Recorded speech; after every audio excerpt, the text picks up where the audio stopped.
Hey, this is BJ. Thanks for listening to our show's podcast. If you're a fan of all things geeky, you should check out my other podcast, BJ Shea's Geek Nation. We have new episodes every day, and you can check it out at bjgeeknation.com. Your wages are being garnished. We can stop that now. It's hard enough to pay your bills when things are good, let alone when a big chunk of your take-home pay is gone before you even get your check. I'm bankruptcy attorney Travis Gagne, and I can stop the garnishment and get the creditors off your back immediately, often the same day as our consultation. Both Chapter 7 and 13 provide bankruptcy relief, but choosing the right chapter is crucial. In a free consultation, we can create a plan to get your finances back under your control. The chapter you choose sets the tone for the next chapter of your life. Please contact me today at choosetherightchapter.com. That's choosetherightchapter.com. 99.9 KISW, The Rock of Seattle. It's our loud and local band of the week, and this week, it's Designer Disguise.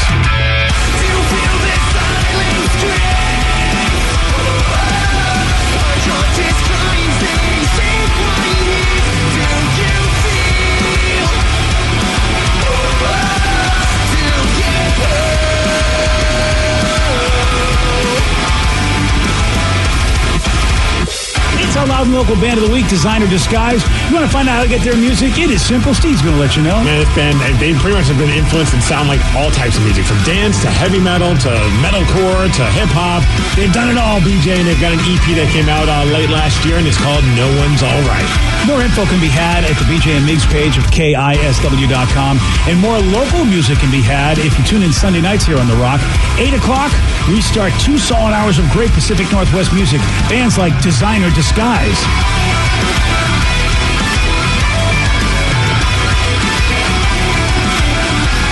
Let's play Beat Mix. I will beat anyone that calls in to play the game.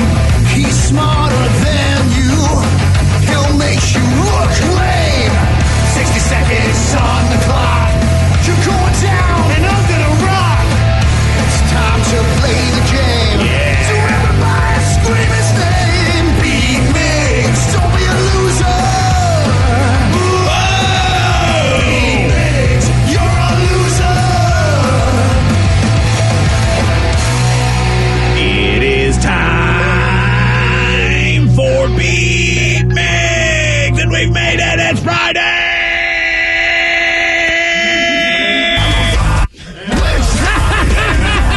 Definitely Friday. Hit my button, Danny. Stop jumping and hit the button. Press it. Getting down on Friday. Everybody's looking forward to the weekend. Partying, partying, partying, partying. Yeah. Fun. Looking forward to the weekend. Happy Friday, everyone. Jump over the world. Yeah, jump all over. All right. All right. Let's get to our contestant today. We got Chris in Federal Way. Chris, are you there? Yeah, I'm here. Excellent. All right, Steve, get out of here. For those playing at home, Chris will have 60 seconds to answer 10 questions. Chris, you can pass all you want, but you will only get 3 guesses per question. Are you ready? I'm ready. McDonald's restaurant periodically runs a themed promotion based on what board game? Monopoly. Yes. Harry Styles had the 2019 hit song titled Watermelon What?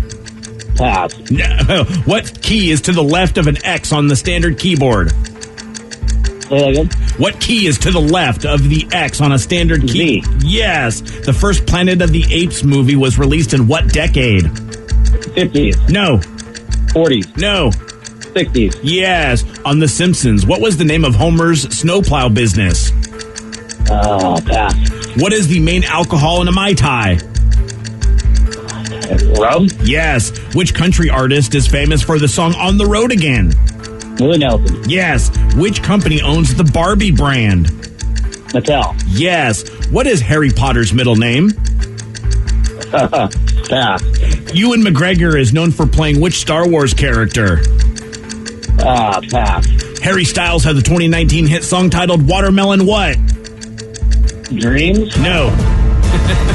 1, 2, 3, 4, 5, 6 correct. All right. Well, some of them, well. What do you... I'm thinking that some of them Steve's going to get, so. Oh, okay. Yeah. Yeah. I mean, some of them, if you just don't know, Chris played it correctly, you just pass. And he went all the way around and got to the other ones he didn't know again. So, Yeah, so that played it really good, yeah. Steve? Yes. You're back. I am. Are you ready? yes. McDonald's restaurant periodically runs a themed promotion based on what board game? Monopoly. Yes. Harry Styles had the 2019 hit song titled Watermelon What? Booty. No. Oh, man. I know the song. Crap. He says it like a billion times. You can do it. Watermelon Lover. No. Watermelon Time. No. What key is to the left of the X on a standard keyboard?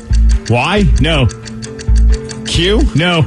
Z. Yes. The first Planet of the Apes movie was released in what decade? 60s. Yes. On The Simpsons, what was the name of Homer's snowplow business? Homer Blow Time.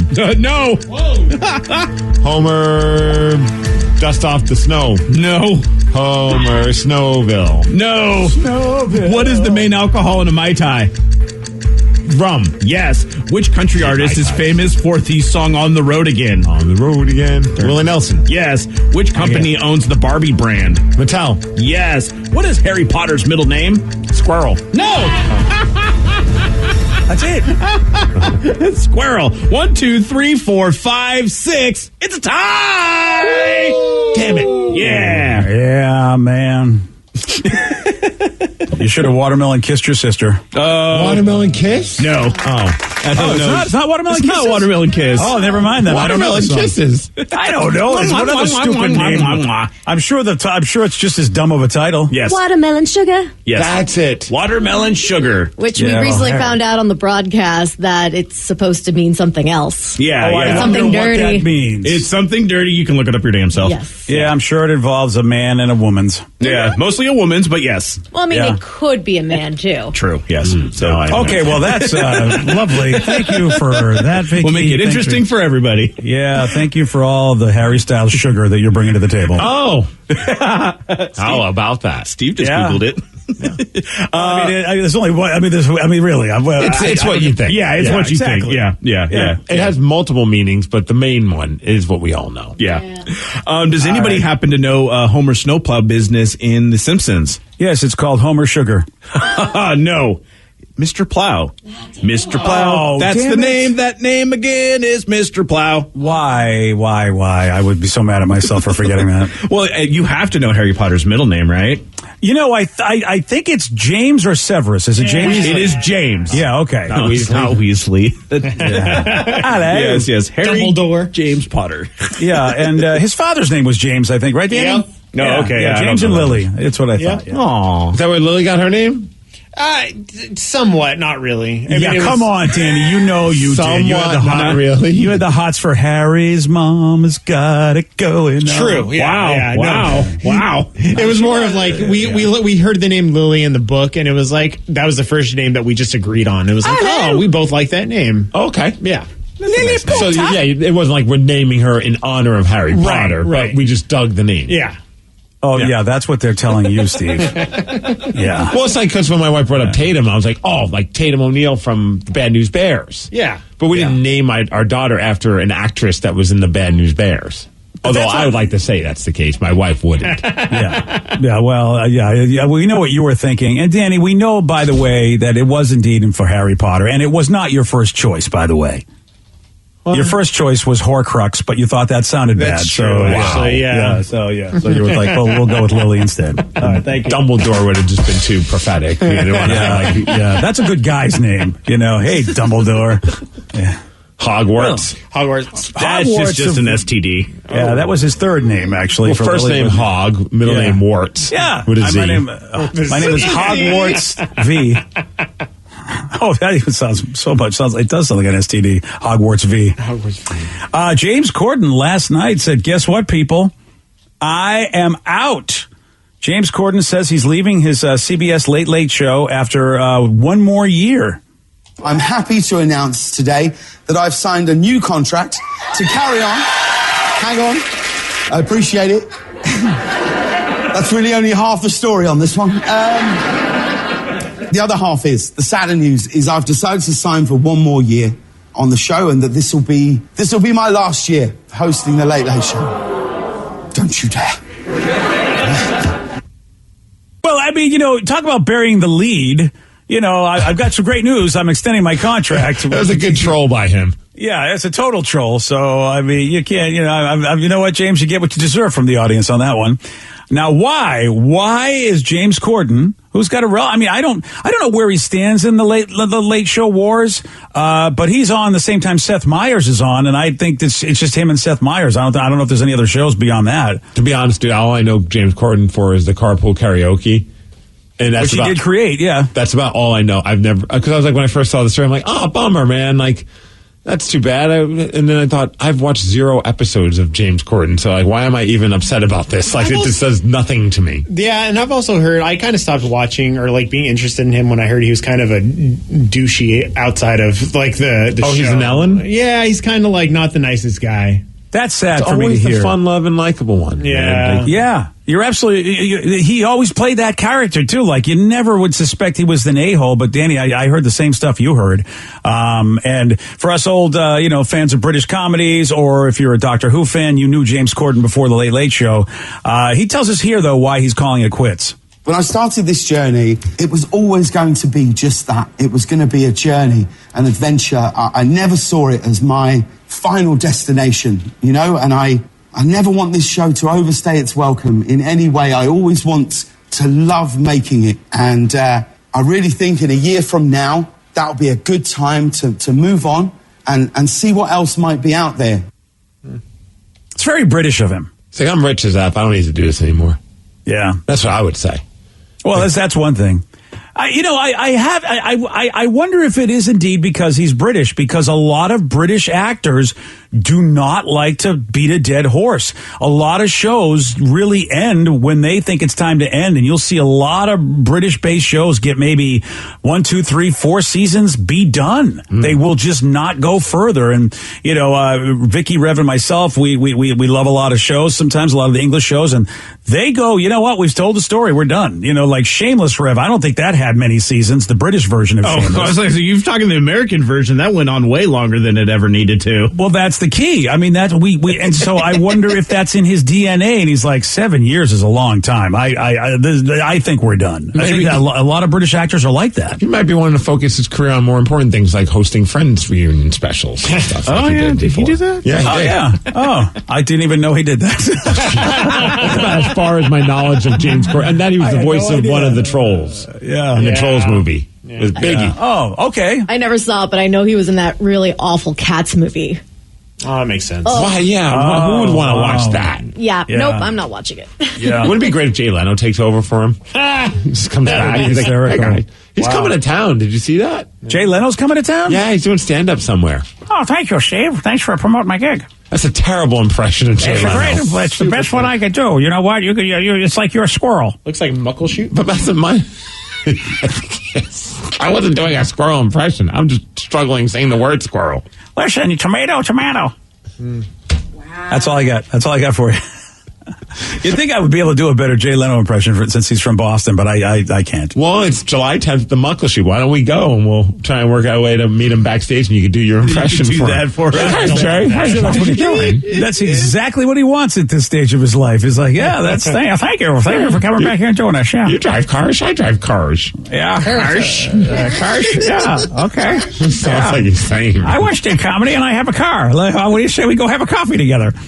Oh, wait, that's Seinfeld. That's sorry. Seinfeld. That's not Sorry even the about right that. guy. Whoops. Oh, you know what, Jay? You got the total wrong guy. I don't even want to see your act now. How about? What's the deal? All right. Yesterday, it's great radio right here. It's another reason why It's on par for anything else we do. Yeah, it's So yesterday we had we had John Forslow on, and it was a good interview. He's the voice of the Seattle Kraken, and we love this part of the interview where he talked about this just crazy story about a time that he punched a mascot. Oh, if you missed it, you'll hear what happened at 7:17 on The Rock. BJ and Migs, mornings on The Rock, 99.9 KISW. 99.9 KISW, The Rock of Seattle. Yesterday on the show, we had Kraken play-by-play announcer John Forsland on, and we asked him if he knew what was up with the team's mascot. And then he shares this crazy story about a time that he punched a mascot while on the job. The suspense is killing all of us, isn't it? Yeah, I don't know. I don't think it'll be too far away. At least I hope not. And it better be good, right? Yeah. This better be the best mascot in the history of those things. Yeah, of all the mascots. You guys know I punched out a mascot in the minor leagues. You know this? Wait, No. Wait. Oh, yeah, How do we, all these conversations? I know we don't have a lot of time, but Wow. It was in Quebec in a playoff game in Sherbrooke, Quebec. Sherbrooke Canadiens, Montreal's affiliate. I was working for the Springfield Indians at the time. Oh, yeah. This thing came up. It looked like the old Expos mascot and was hanging out on the desk of the little booth I had in this small arena in Sherbrooke, Quebec, and I couldn't see. And it was a playoff game, and the thing sat there, and I tried to ask him to move, and he wouldn't move, and he looked back at me, and he started making and all the fans started going, and I couldn't see a power play. So I leveled him. Yeah, I took him out and gave him a shot. And he went 2 rows down, and the security came up, and I still maintained the call. I never stopped. I had guys tapping me on the shoulder, and I just kept going. It made the hockey news and everything. Oh, yeah. It was my God. 1989, something like that. I was going to say, this had to be some time ago. For mascots, I really do. That story lived in my head rent free for the entire day, BJ. Like, I just spent the entire day thinking about it, to the point where I even tried to Google search. I couldn't find it. I was hoping the hockey news had some kind of a digital archive to try and, because, dude, there's a very good chance that I read that article when I was a kid, because I had a subscription to the hockey news when growing up. Forever. And definitely in the late 80s, I definitely had a subscription to the hockey news. So there's a good chance at some point that article was in my hands.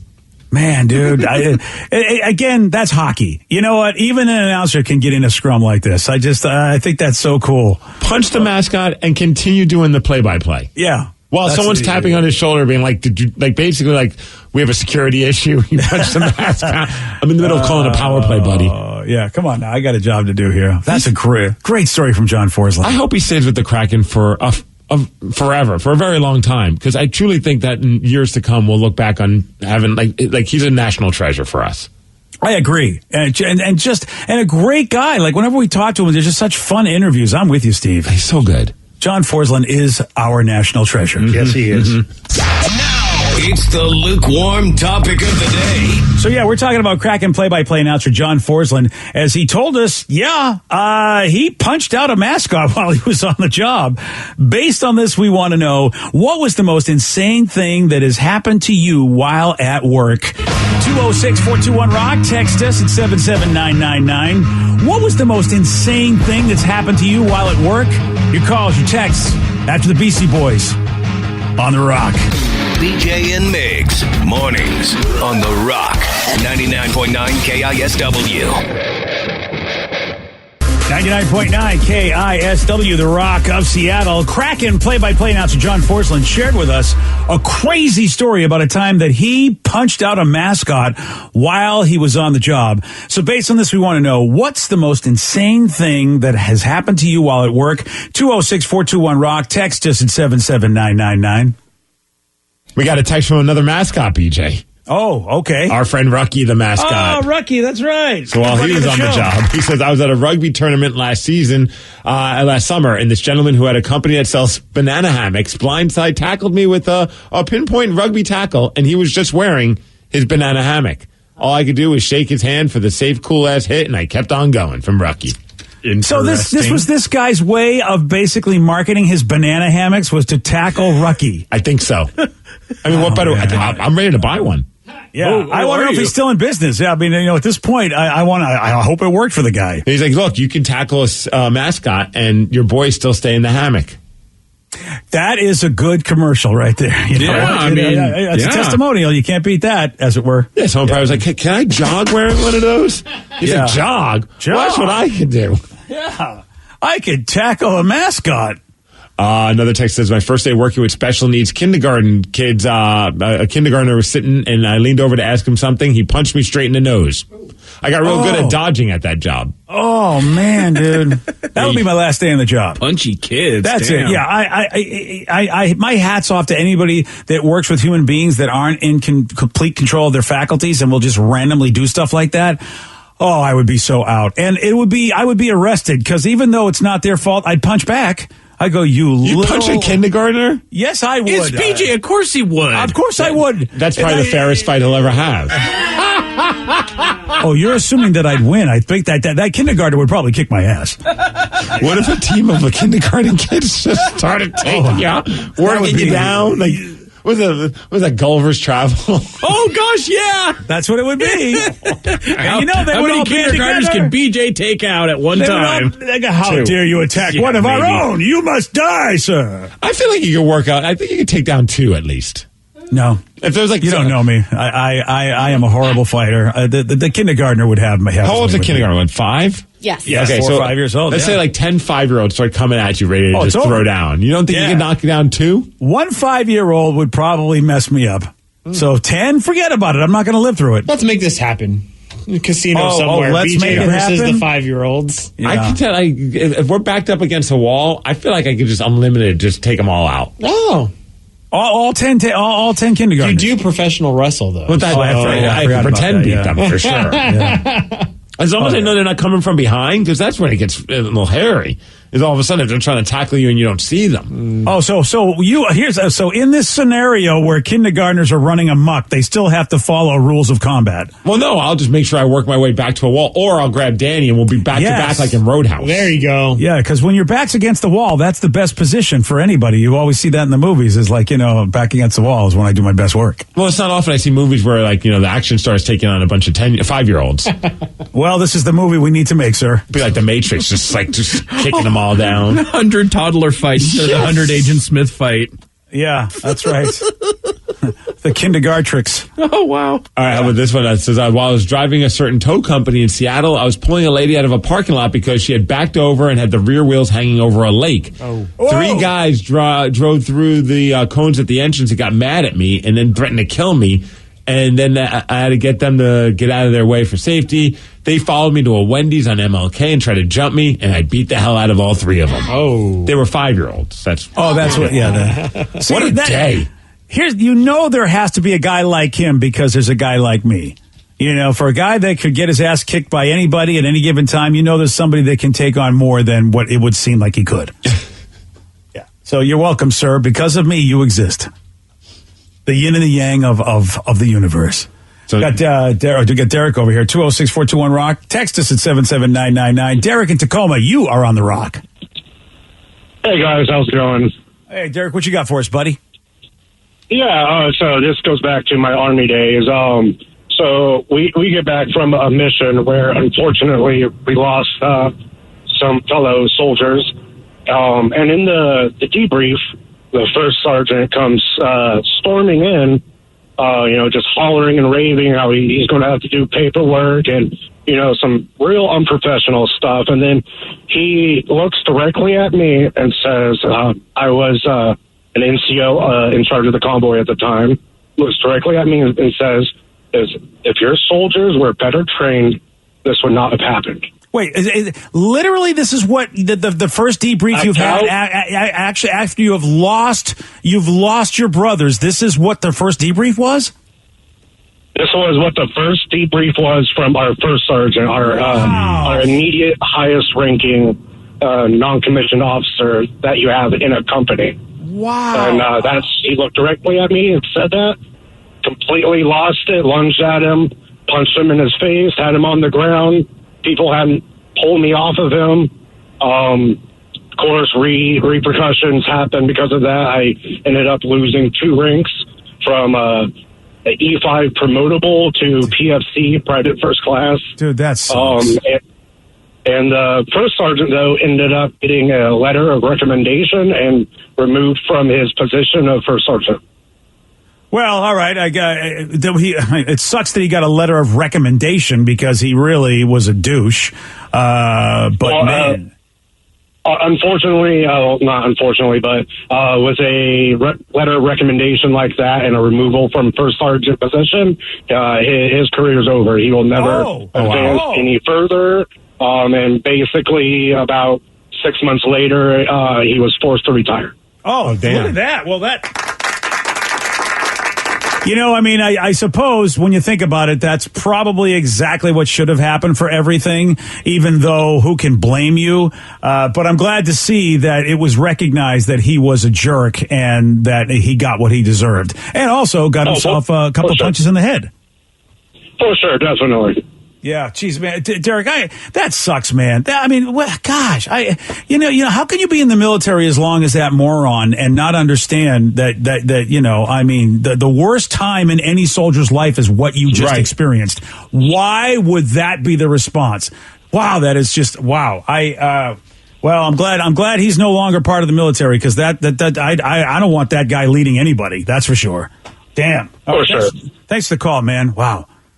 Now, this story has nothing to do really with the military, but I mean, well, John Cena was in the Marine, so I guess it's kind of. It's a good point. Yeah. And he is a patriot. Yeah. He's definitely he's a patriot. This is pretty awesome. Julia, she texted us and said, "I was working late night at Total Wine in Puyallup a few years ago, and right before closing, John Cena came in and bought a huge $500 bottle of red wine." Nice. Wow. It was crazy, really hard to believe it was him, but apparently he was filming something in Eatonville. Yeah, he was doing that show, I think it was on Fox. It was like a reality show, and he was in town for a couple of weeks. And dude, there were like a crap ton of stories of people like ran to John Cena, and I'm like, man, I'm in Puyallup, I'm near Eatonville. I tried everywhere. I just would randomly walk into stores hoping I'd see John Cena. But yeah, it was called American Grit. Yes. Did he bring Eagly? Was Eagly with him? That's the problem. He didn't bring Eagly. That's the thing, yeah. Oh, man. Oh, that would have been so awesome to meet Eagly. And John Cena. All right, so Rev, you, of course, have had many wonderful careers. Actually, just two for the most part. Well, yeah. I was a security guard, which had its own things. But this is really like the most, craziest thing really was working here. And I think we've done a lot of really stupid things, but I feel that the stupidest was me getting tased. I feel like that's the best thing you've ever done. Just the sheer amount of tasing that we had, and even getting into the time that I was actually tased for 30 seconds. That and then the engineer saying, "Hey, well, we can up the voltage on that little taser there." They did, and I think I did it one more time, and I was like, "I got a medical condition or something. I can't do this anymore. I got diabetes. I can't do this." Yeah, I was like, "I have diabetes. Like, this is not going to work for me." And I was like, "I don't know. If you were better trained, you'd be able to do it." And all I thought was, I don't know if diabetes has anything to do with this, but how do I argue that? I'm like, that's fine. I guess, yeah, it's running. I remember. Yeah, I feel like that was a smart move, Steve. I still have the taser. I think it's still in the desk. If we ever want to bring it back. Well, the noise that it made after the engineer messed with it was terrifying. I think it's time to tase Danny. It was a taser I had forever. And I think it was the battery wasn't working or something. And then we're like, hey, before we order a new one, let's have our engineer check it out. And he's like, oh, it's just this part's a little loose. I'll fix it. And then when he fixed it, you're right.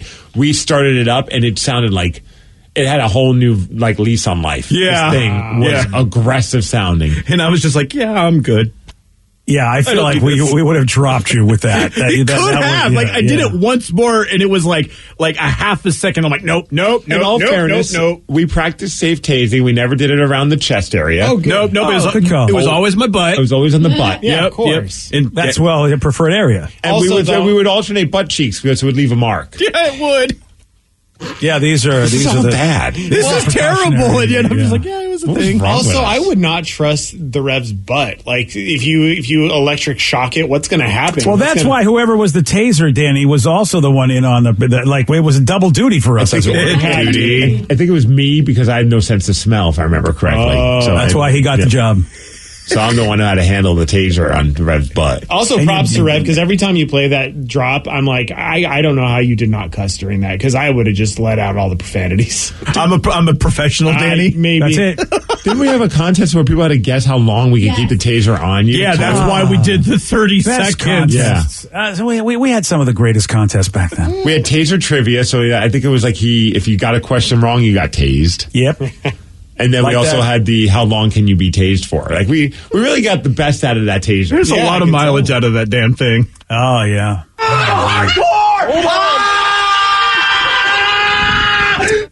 Best days of my life. Okay. We got a man that says that his man. I know, he should put BJ in the best mood for the rest of the day. I know, right? Yeah, good memories. We got a dude that says his microwave tried to kill him. How so? They'll tell you at 7:47 on The Rock.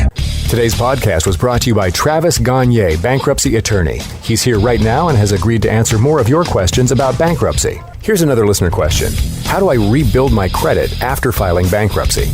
You rebuild it, one creditor at a time by making your payments on time on your rent or your mortgage, by continuing to make car payments on a car that you keep during your case.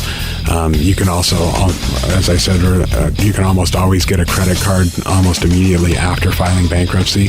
Sometimes it's a secured card, and it'll almost always have a really high interest rate on it. But you could get a small balance credit card and charge a tank of gas or a dinner once a month on that and make the payment, pay it off every month, and that'll help you build a credit history one creditor at a time, and will help you rebuild your credit over time. Thanks, Travis. If you have more questions about bankruptcy, you can reach out to Travis anytime at choosetherightchapter.com. That's choosetherightchapter.com. Thanks for listening.